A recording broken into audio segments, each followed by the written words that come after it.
최소한 안전하게 퇴근해서 귀가할 수 있는 일터. 최근 한 물류창고에서 숨진 29살 청년의 아버지가 하신 말씀입니다. 안전하지 않은 일터, 생명을 위협하는 일터를 없게 해달라는 처절한 외침입니다. 왜 사무직 신입 직원이 물류센터 지게차 운전을 하다가 숨지게 됐는지, 경찰과 노동당국은 조속히 사건의 진상을 밝혀주시기 바랍니다. 노동자가 일터에서 사망하는 안타까운 사고가 끊이지 않습니다. 특히 건설 현장에서의 사망사고는 더 그렇습니다. 지난 한 해만 해도 644명의 노동자가 산재로 숨졌습니다. 이 가운데 건설 현장 사망자 비율이 거의 절반을 차지할 정도입니다. 중대재해처벌법이 시행된 지 1년 반이 되어갑니다. 그런데 노동 현장의 산재 사고 상황은 크게 달라지지 않고 있습니다. 그럼에도 정부는 중대재해처벌법을 처벌과 규제 중심에서 자기 규율 중심으로 전환하겠다면서 법 개정 의지를 내비치고 있습니다. 우리 일터는 아직도 안전하지 않는 사각지대가 많습니다. 그래서 산업체도 잦습니다. 이것이 우리가 마주하는 대한민국의 안타까운 현실입니다. 정부는 노동 현장의 안전을 획기적으로 높일 종합대책을 책임 있게 마련하기 바랍니다. 지금 정부가 해야 할 일은 중대재해처벌법 완화를 고민할 것이 아니라 중대재해 발생을 줄일 방안을 고민해야 하는 것입니다.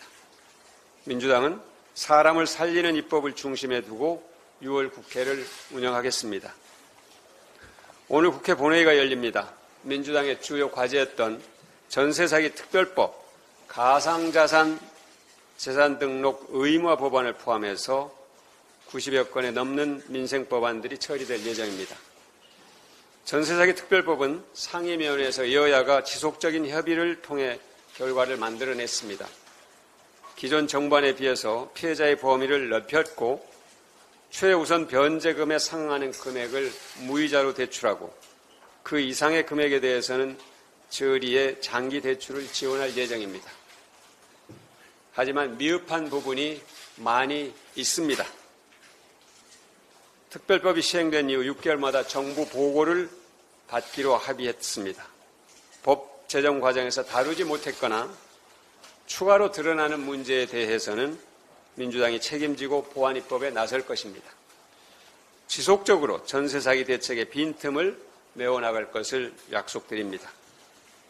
정부는 신속하게 법을 공포하고 시행해서 피해자 구제에 속도를 내기 바랍니다. 최근 인천에서 전세사기 피해자 3명이 극단적 선택을 한 가운데 또 다른 피해자가 숨진 채 발견됐습니다.